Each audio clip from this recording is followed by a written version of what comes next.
Good morning, everyone. Welcome. Very excited to have you all here today.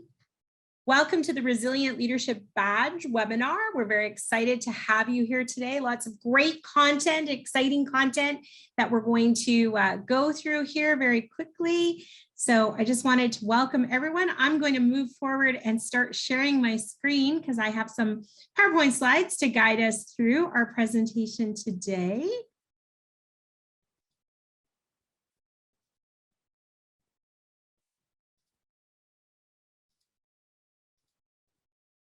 All right, welcome everyone, welcome. I'm so excited to have you all here. My name is Loretta.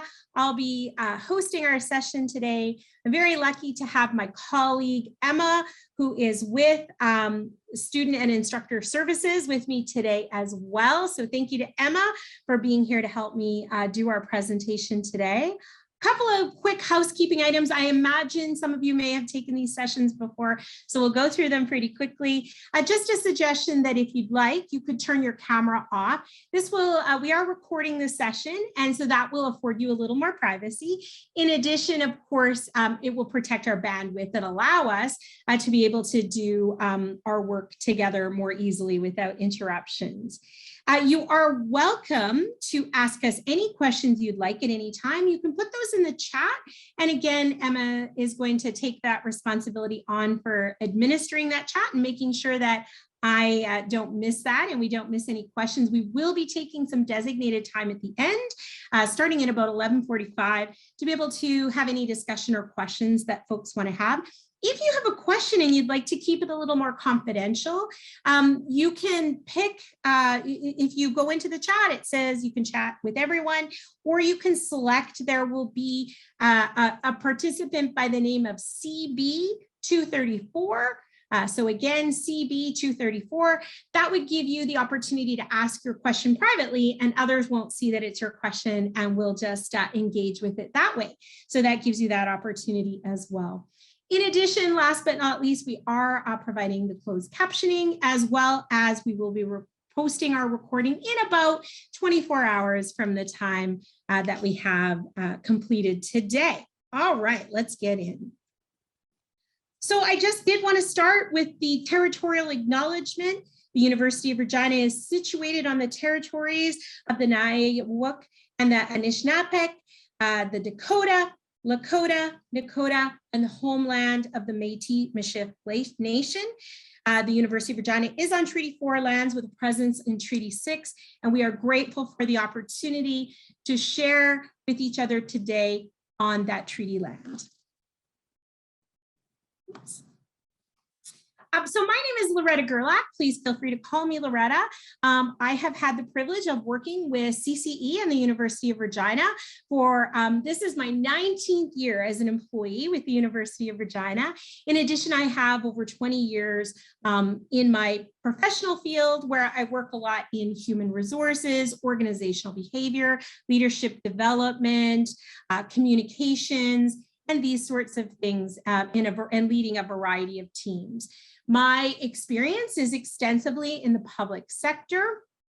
And so I hope if you have examples that are more relevant always from the private sector, that you can bring those forward. And I do work in, so in industry, in the public sector, as well as, of course, having academic experience, because I do work in both the credit and non-credit areas of the University of Regina. So at this stage, this is my third webinar, so I would imagine some of you may have attended them as well. So I'm not going to get into the micro-credentials in a great detail. However, if you do have questions for them, please don't hesitate to contact Student and Instructional Services. The amazing people there will provide you with all the information you need. At the bottom of every slide, you can see their phone number or their email, whichever you would prefer. If you have questions about the actual content in this webinar, like specifically what we're talking about resilient leadership, you are welcome to contact me as well. I have the same email as everybody else. I'm loretta.gerlach@uregina.ca. But if you have any questions about the programs, registering for the class, the process for registering for the class, how to achieve your micro-credentials, then those questions are best situated with the SIS team.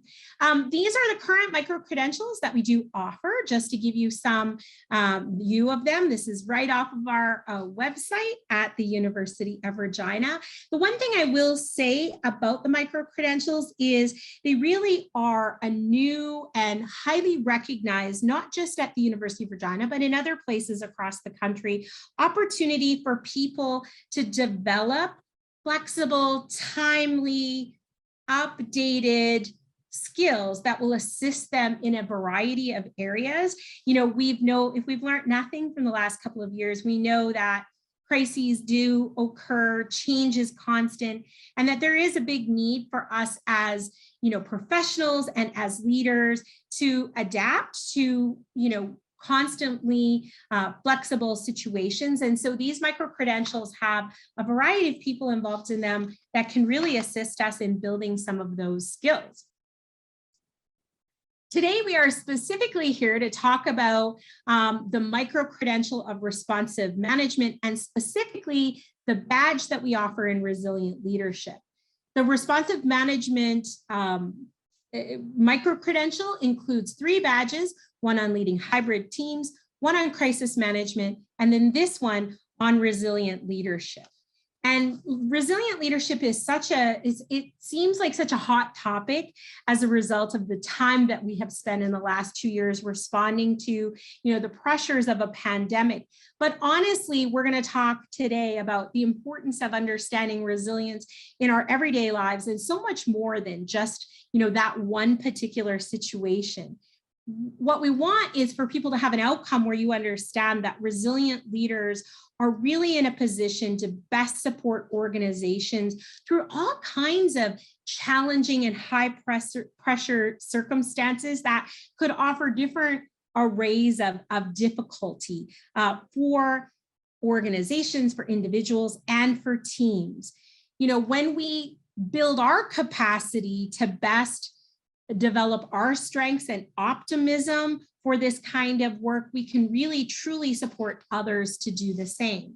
And so for us, our goal today is going to be get into that level of detail about resilience. So with that, we're going to start by talking about our own personal resilience. We're going to move into how to lead others in terms of resilience, and then we'll open up the floor for questions. So let's get started. One of the things it's always a good idea to start with is asking ourselves, what does resilience mean to you? There are so many different ways that people think of when they first think of resilience, that they approach this particular area of questions. So a lot of times, you know, folks will think about resilience very specific to a crisis, that it means, how do I respond to a crisis? But I would encourage you to think about resilience in a little bit of a broader way. Have that opportunity to think about it in a range of difficult circumstances that we might need to do or encounter in our lives. The more we build that capacity and that range of understanding resilience, the better we will be at responding as well as supporting others. So how do I define resilience? I really think of it as this ability to bounce back from adversity, frustration, misfortune, any kind of difficult situation.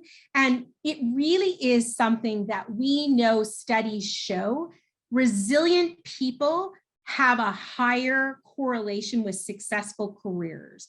When individuals show comfort with failure, challenge, uncontrollable circumstances, they really are able to advance their own interests as well as the interests of their organizations in a much more substantive way. We know that building your capacity for resilience and your capacity to support others in their resilience leads to increased work engagement, job satisfaction, and overall well-being by lowering levels of things like stress, anxiety, and depression. Sometimes people will refer to resilience as having grit, and I think that's another good way, is just having that ability to think about grit at a very basic level. So when we think about our resilience, it is of course personal, but teams can be resilient as well. Something we're going to talk about a little later on is how we can support each other as a team to demonstrate an array of opportunities for being resilient. I would suggest to you that thinking about resilience when you don't need it is truly an asset, because if we can build our capacity for resilience before an issue or a circumstance, happens, then we are ready to be able to navigate that storm or that difficulty when it comes.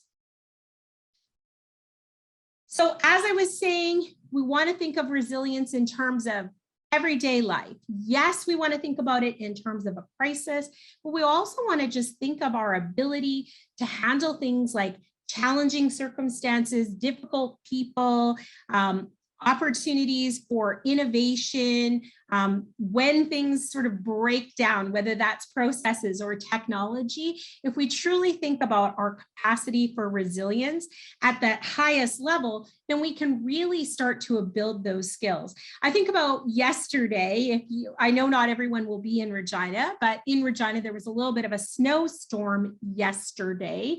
And so, I was thinking as I was having to drive my dogs to the groomer at 7 a.m. about how much resilience we take for granted for those of us that live in difficult weather climates, to actually just develop that capacity to be able to think about what are the things I need to do to be able to navigate those difficult situations. For people who live in Saskatchewan, it becomes the norm to understand that we have unpredictable weather.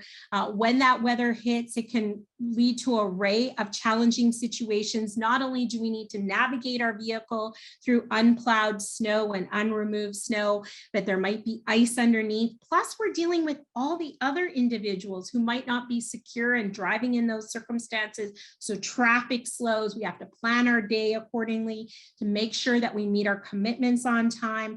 This is a form of specific resilience that you probably don't even think about, that you might take for granted.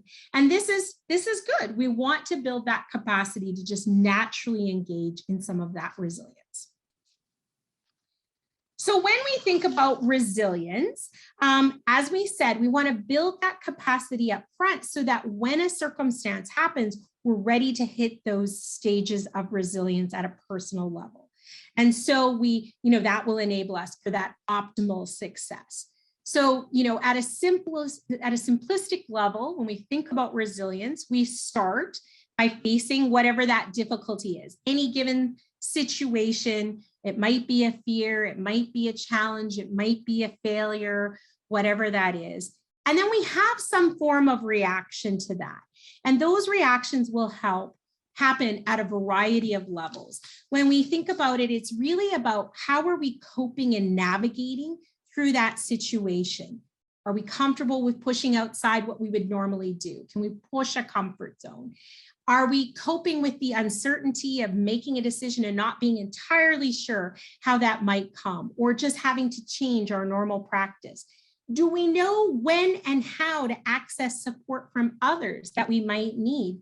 Depending, and we're going to talk about our personalities in a bit, some people are more comfortable asking for help in a challenging situation than others.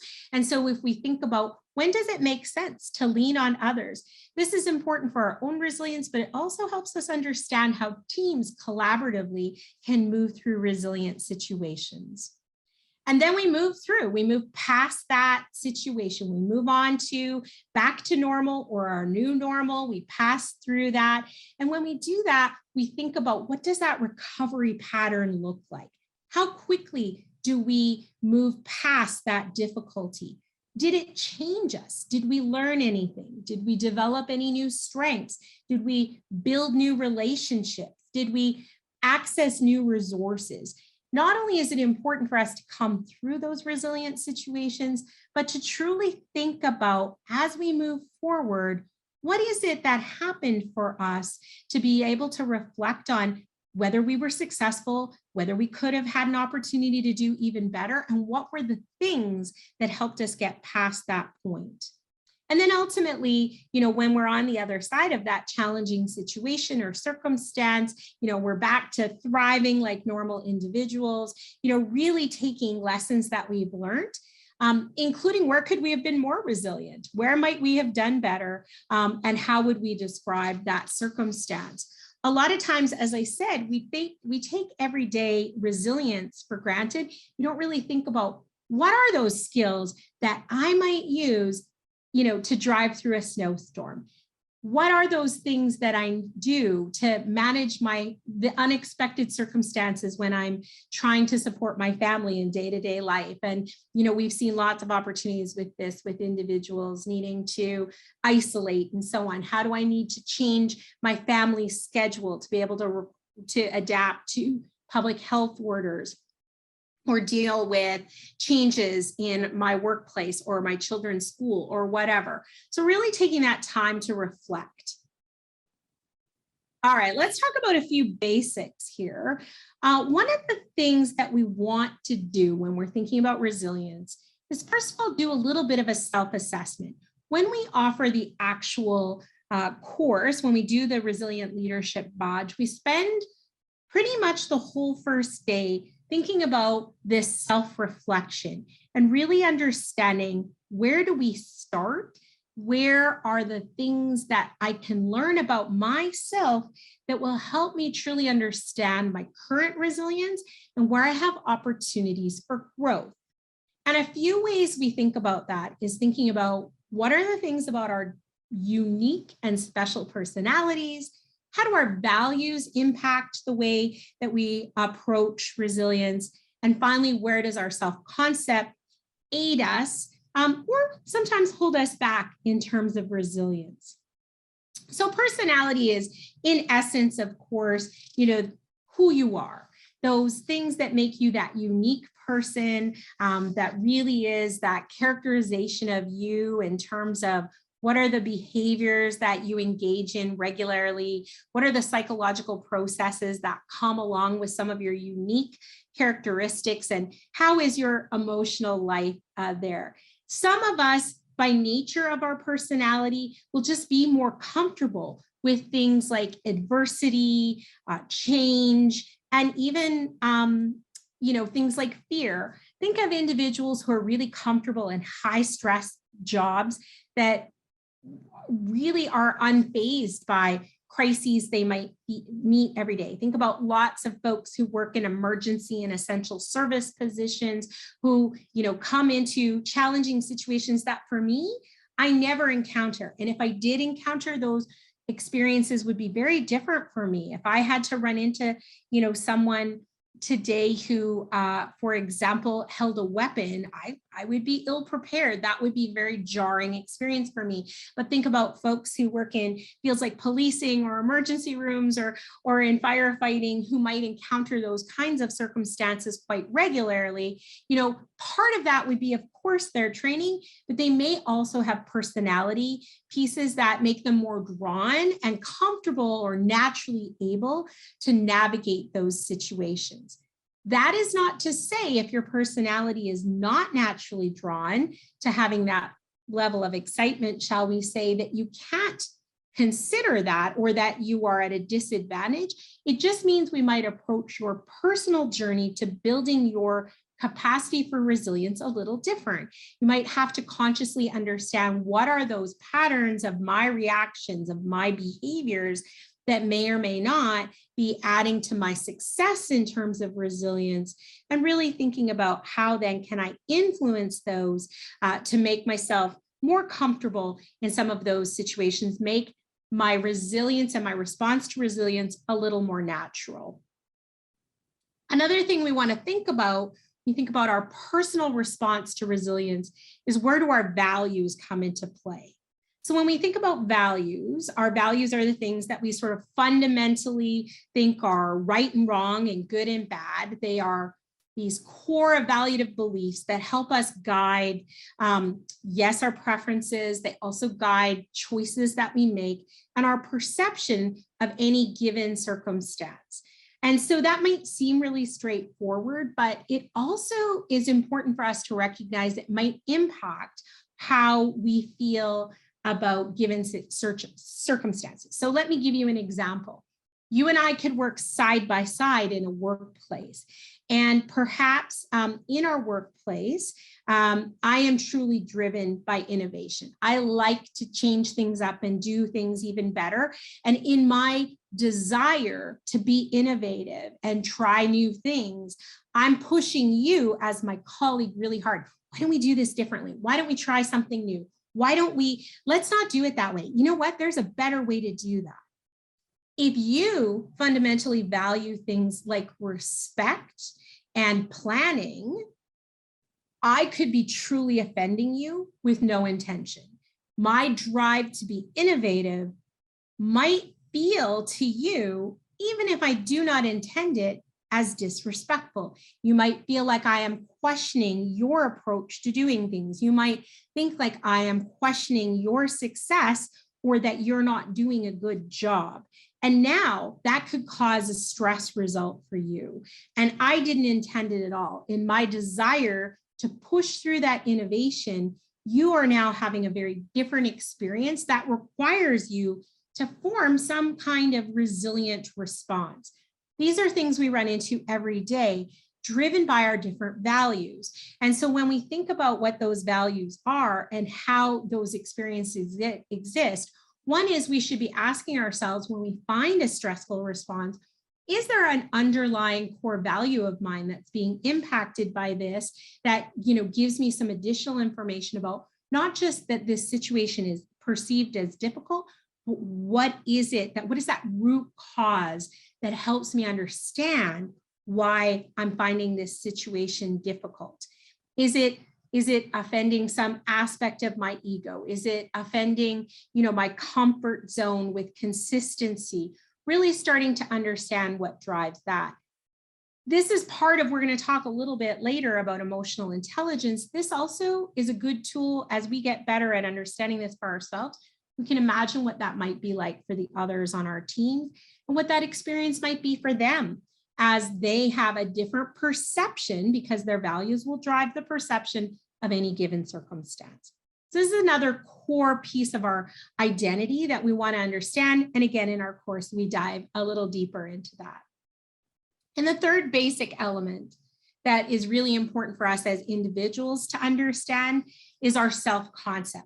We do spend a substantive amount of our first day talking about self-concept because it is such a critical factor in understanding our success in terms of resilience.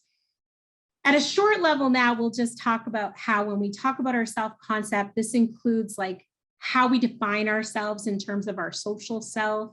It includes, how do we do self-enhancement and self-verification in our lives? Where do we look for those opportunities to protect our positive self-view of ourselves and maintain that sense of who we are? We're always kind of looking for information to verify that we are doing okay, that people see us as good people, that we're on track for things that we think are important. We're looking for that feedback. And sometimes we're not very good at it. Sometimes we miss cues. Sometimes we will reassess something just to protect our own well-being. So we're going to talk about like those pieces a bit more. And so that whole process of self-evaluation is really important in helping us understand how we are resilient and our success in resilience. And I'll just give you a couple of quick examples that are very specific. One of them is something called a locus of control. It's really important that we understand where we are with our current locus of control. Someone who has a really strong external locus of control means that that individual will probably look at circumstances and say, this is what's happening to me, and this is how the opportunities are being laid out for me. Someone who has an internal locus of control will be more focused on how they can control those circumstances. Concrete example, I could be going to work every day and I could have a very difficult boss. Let's say that my boss is a bit disrespectful, a bit disorganized, maybe even a little bit mean to me from time to time. Someone with a strong external locus of control is going to say, okay, I have no personal control over this. This person has power over me as a boss, and they are ruining my life. They're making my job very difficult. They're making it hard for me to go to work. They're inhibiting my success as an employee and on my career path. And that could become a very stressful event. Perhaps it's one some of you identify with. That it feels very uncontrollable and limiting. Someone who has a really strong internal locus of control is going to say, okay, this isn't an ideal situation. What are my options here? Where can I take some control over this situation? That might be, of course, I'm going to go find another job. Of course, that's one of your options, but it might also be, this is an opportunity for me to learn some leadership skills and how I can lead up to my boss to help influence them to do a better job of leading me.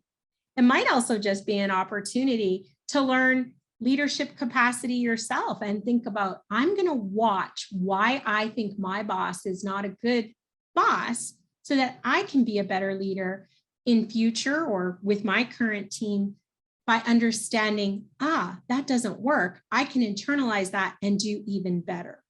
So the more that we develop our internal locus of control, we can reduce that stress effect of having no personal control over circumstances in our lives and actually develop a much stronger capacity for resilience as we sort of take that more internal view of a higher self-evaluation of how we're going to move into that. The other example of a self-concept I said I would give you too is just understanding our basic concept of self-efficacy. How much do you have confidence in your ability to be able to do things? The more faith you have in your ability to get things done, to respond to situations, to be able to kind of get her done, that you can see yourself achieving success in your day-to-day life and handling difficult situations, the more likely you will be able to do. When we don't have that confidence in ourselves or have a low sense of self-efficacy, makes it very difficult to move on. And so what we want to do is really work on that shift towards thinking more about how we can develop that sense of self-efficacy to have that confidence in ourselves to move forward. And that's a great segue for us to talk a little bit more about mindset. If you've ever studied or Googled or done any kind of searching or research on resilience, you will know that a key factor in understanding resilience is, of course, understanding mindset. And this is a very big portion of our course when we do the Resilient Leadership Badge. So in simple now, when we think about mindset, we're talking about that set of beliefs that help us understand how we make sense of the world around us. And it really does have an influence in our attitude, our behaviors, our choices, our perspectives, and so much more.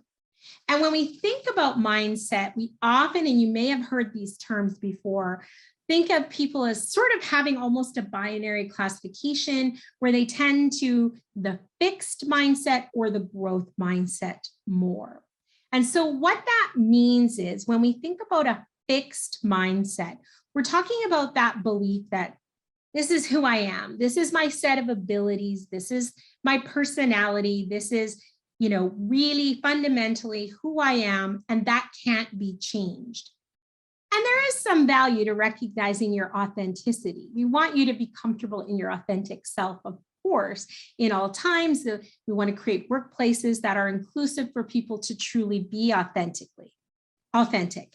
But the problem with a very fixed mindset is that if we only see ourselves as our current skills, ability, knowledge, talents, information, intelligence that we have now, we can't impact our personal trajectory. We're stuck here. We have nowhere to go from here. What we want to do to create an opportunity to be more resilient is to build our growth mindset. And by building a growth mindset, that means that we understand we have opportunities to achieve more. with a little bit of work, we can actually put in some effort, maybe some trial and error for sure. We can see new and different successes that allow us to develop and change over time. And so when we do that change over time, we can truly be able to take on many more challenges. And you can move from a fixed mindset to a growth mindset. We can unfix your mindset. There are lots of ways that we can do this. We can welcome things like the opportunity for us to really own growth, to be willing to take on some failure as we try new things. These are some of the shifts that we can make. And we talk a lot about this when we talk about the badge. This is a major component of our work. But let's spend a bit of time just thinking about, at a simple level, how can we just even talk a little differently to ourselves in our head to start to shift ourselves away from that very fixed position to a place of more growth? Well, there's a few things that we can do. One of them is we should listen carefully to the voices in our head. What are the things in our head that we are learning about ourselves? So often we pay enough attention to that voice to be influenced, but we don't understand where it's coming from or what its real place might be. There's a famous psychologist by the name of Martin Seligman who talked about the 3 P's of pessimism. Permanence, meaning that we think like negative things are a permanent state. Pervasiveness, meaning, you know what, this always happens to me. This is just I'm just someone who has bad luck or bad judgment, or I have bad relationships with people. And personal, that core identity of I'm just really bad at this, or I'm super unlucky, or I've never been good at this. Think about the person who says, I'm a terrible artist. Well, if you tell yourself you're a terrible artist, then that becomes a locked position. And so often we do tell ourselves, I'm not good at this. I've never been good at this. You hear people talk about they're not good at math or they're not good at spelling all the time, but then that becomes a fixed position. So if we can think about what that voice is saying and how we can shift it, it really does allow us to be a little more growth-minded and thus more resilient. Instead of saying you're a bad speller, perhaps you could say, in the past, I've had some difficulty with spelling, but I have an opportunity to increase that skill, or I'm going to practice that, or I'm going to take opportunities to learn more ways of spelling, or I'm going to use new words all the time, or I'm going to take an opportunity to spell out things in text more than using emojis, whatever that might be, to build that capacity. But if we tell ourselves I'm a bad speller, that becomes the truth. We are a bad speller. So what we really want to do is listen for that voice. When is it coming up? What is it telling us? And then let's challenge that message. Let's reframe it and replace it with a new message that's more positive, that's future focused, that creates opportunity for us to do even better. So if you think of some of the challenging situations that you might have, come into, say in the last year, in 2021, think right now about some of the difficult situations that you have come up with, and then think about, or come up against, and then think about, like, what was the voice in your head at that time? Might there have been an opportunity to focus on a more positive interpretation, even in the face of a very difficult situation? And you know what? It's a journey. So you're going to make mistakes. You're not going to get that right on the first day. So it's important to recognize that and to say that I'm practicing this. So how do we practice that? One way might be to keep a journal. Think about doing things like keeping a gratitude journal, where you're showing that shift towards the positive and that appreciation. In your gratitude, you might think about what you learned from a difficult situation, or praise yourself on how you handled a challenge, identify opportunities where you had growth, where you engaged in resilience, being intentional about, what am I saying to myself? What did I learn in that exchange? And how could I do even better? Really thinking about every day when you wake up? What are you grateful for? What's your intention for the day? You know, even writing yourself, if you've ever heard the term of a power list, what are 5 things that would help you do even better in terms of positivity and being able to be resilient and face difficult situations? And we spend a lot of time talking about all of these things in the course.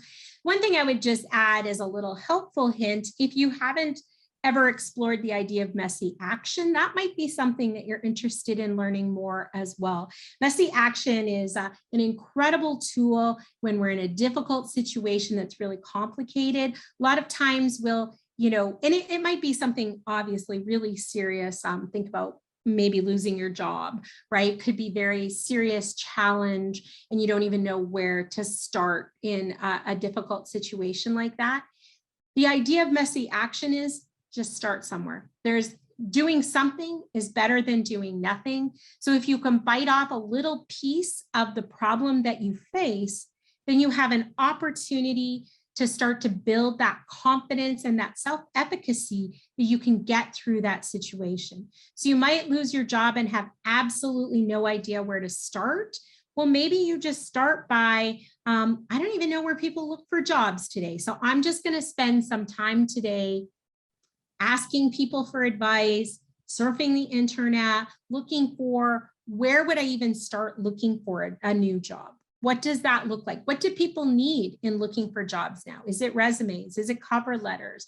Is it references? Don't actually write your cover letters and reference yet. Just get a sense of what is out there and what is the requirement. And that might, once you understand that, it'll build your confidence to be able to go to that next level. Honestly, you could use messy action every day in your life. Think about something as simple as, we all have that junk drawer in our house. I'm pointing at mine right now. You know, maybe I don't need to clean the whole drawer out. Maybe I don't need to take it out, but maybe I just need to take 3 things out of it today. Start something small, find a new home for them or repurpose them or throw them away, whatever it needs, you know, and tackle that drawer a little bit at a time. So using messy action is a valuable tool to building our resistance. So as we said earlier, this is a course that is designed in understanding leading people in resilient situations. So not surprisingly, you will understand there's a lot of correlation between our individual resilience and then building teams that are resilient as well. One of the things that's really important for us to recognize is resilience comes in lots of different forms and bundles. And so we have a great opportunity when we're on a team and we're dealing with difficult situations in our organizations to recognize we don't all need to have the same forms of resilience. We can actually draw on each other's strengths and be able to, you know, share the values and the competencies that we have to get through difficult situations. And we can learn from each other and build, you know, our capacity in those areas with each other. So if you think someone in a difficult situation, someone might be a great communicator and someone else on the team might be really empathetic and able to show more compassion and emotional intelligence in those difficult situations, we can come together and you can handle more of the communication and I'll handle more of the compassion, and together we'll also learn from each other for that capability. So we do spend a lot of time talking about understanding what are my strengths that I contribute to a team, what are fellow members' strengths, and how can we learn from each other. I'm not going to go through the attributes of a leader, but this is sort of a standard approach. I'll give you a second to look at it of what we think of when we think of leaders. So you can see, these are pretty straightforward things: dependable, people that have integrity, good emotional intelligence, positive self-concept, driven by helping others. Wait a second. When we think about resilience and resilient leaders, honestly, it's very similar, but kind of where we see that addition is a little more about the positive, really looking at that internal locus of control, high levels of self-efficacy, and leading others to do the same, being very optimistic, positive, proactive, high tolerance for difficult situations, including, being open to risk and, being able to understand sometimes there's not a perfect solution. And so we have to be a little bit open to, failure or less success, which gives us that sense of perseverance, because then if we don't fail, we'll try again, we'll do even better. And so these are some of the skills that we associate with individuals who are really good at leading resilient teams. We've mentioned several times today the importance of emotional intelligence, and in our regular course, we spend a lot of time talking about how we can use our skills and emotional intelligence to be able to assist individuals on our teams through challenging situations and to build their capacity for resilience overall and in a difficult situation. And so a lot of that is really understanding that, when we face challenging situations, it does create like an emotional experience. And, often when we have emotional experiences, they're not planned.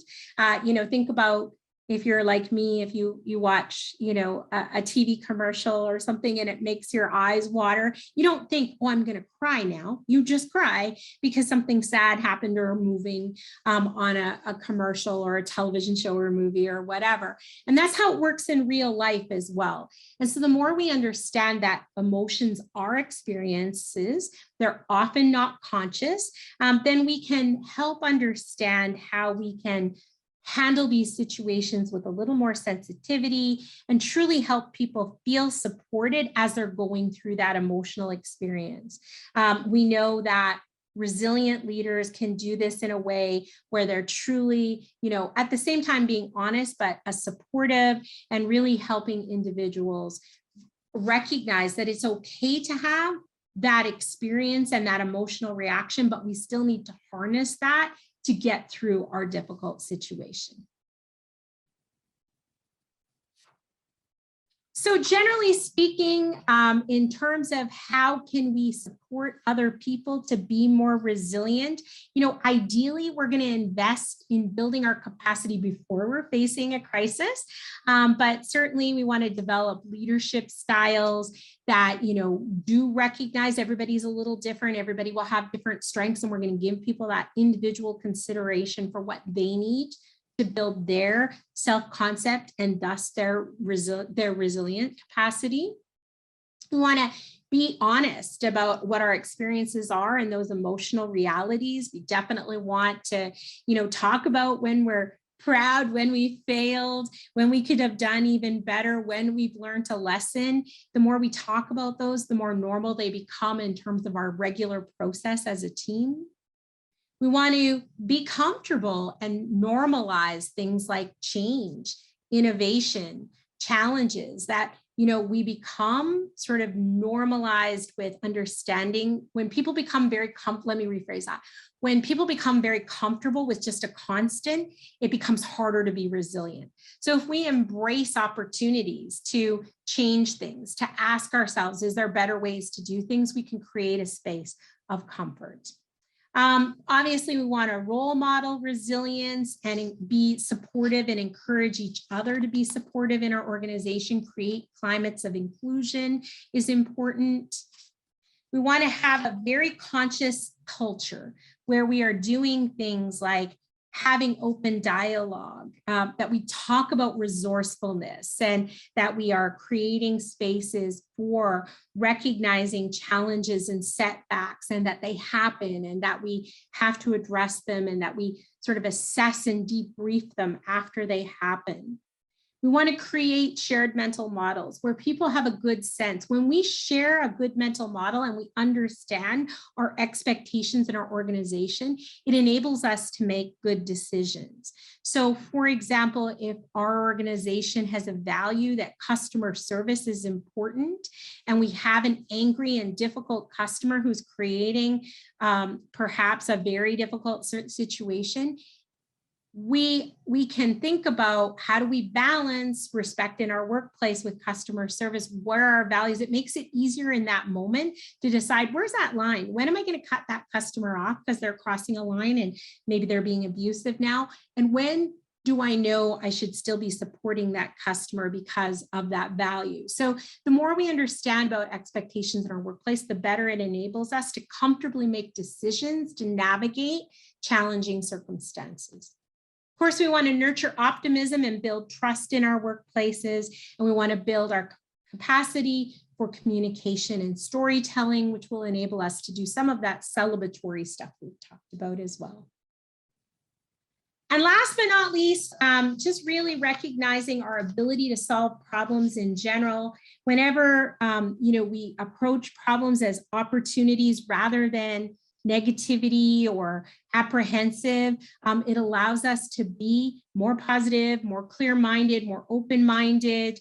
We can have positive outlooks to how we look at striving for situations. And so just really looking at how do we solve problems? How do we get to the root cause? Moving away from things like compromising when we have a difficulty or we can't agree on a solution, because really compromises are often lose-lose orientations, but creating spaces where we're focused on what's the root of our problem, what do we really need to do to move ourselves towards solution. So understanding what that problem statement is and really getting, and so we spend some time in the course thinking about identifying and responding to problems. So this is just an outline of what we see in our course. We talk about models of resilience that we didn't talk about today: personality, values, self-concept, mindset, building our capacity as individuals. And then we move into the leadership capacity, understanding our emotional intelligence, supporting others to be more resilient on our team. And then how do we create organizational cultures and problem-solving practices to best enable us to do better? All right, I'm gonna stop sharing my PowerPoint and turn our mind to questions and discussion. But I did just want to share this slide very quickly that has all the information that you would need. If you aren't already, please do follow us on social media. Here's all of our various links for Instagram, Facebook, LinkedIn, and YouTube. And of course, hopefully you're already on our email list to be able to get information. And if you have any questions at all, please don't hesitate to contact our colleagues in student and instructional services. They are truly incredible at being able to assist folks, and I always appreciate their diligence.